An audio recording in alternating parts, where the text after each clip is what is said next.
We all know that the Philippines is one of the countries prone to typhoons. So today, we will be sharing how we can mitigate the impacts of typhoons just like what you see in the picture. We came up with 5 solutions for this. The first one is by creating a plan to follow so that everyone can be calm. Tell your families about this or friends so that they can also be calm when the typhoon happens. We need to create a plan for every possible thing that might happen before, during, and after a storm. Preparing a first aid kit and emergency kit with all the important things like water, food, clothes, flashlights, and documents such as birth certificates of your family is also an important part of the plan. The second is by listening to the weather forecast, whether on radio, TV, or even mobile phone. You can also buy a load just in case there would be a power interruption during the typhoons.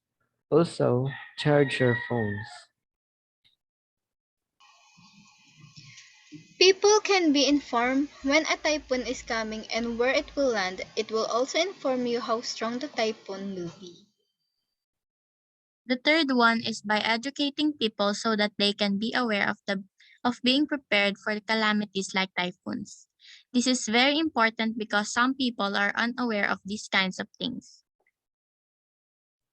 It would be also a great help by informing people about the possible impacts of it on them and the community so that they can also be prepared when it happens. Learning the elevation level of the place where you stay and whether it is a flood prone can help it lessening its effect. It will also help you to know how your property will be affected when storm surges or tidal flooding is forecasted. The fourth one is by building sturdy and flood-proof structures, houses, and buildings. This is because when a flood happens, the flood is very dirty and it's full of bacteria that can cause random diseases.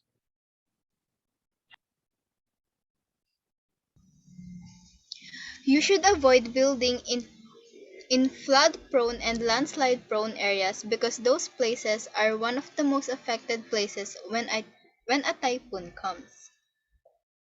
You must also warn the others that live in these kinds of areas and suggest they relocate so that their homes won't get affected. You could also suggest to your local government to build a safe evacuation center where everyone can go and stay when a typhoon comes and their homes are not safe to stay anymore. It, it, it is also important to regularly inspect the houses to ensure that it is safe to stay there. Regularly check the roofs and other parts of the house for any problems. You should also ask a professional electrician to check the electrical system as well for any live wire and such that could cause electrocution in case it made contact with water.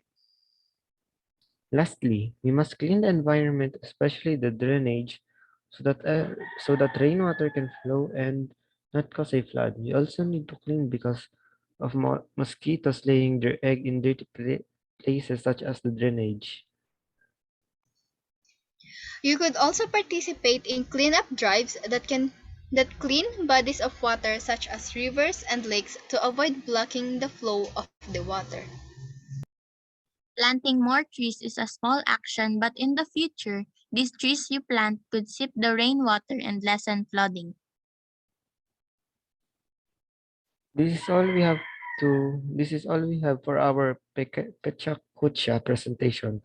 We hope that you learned something and try out the solutions that we suggested to avoid the effects of typhoon.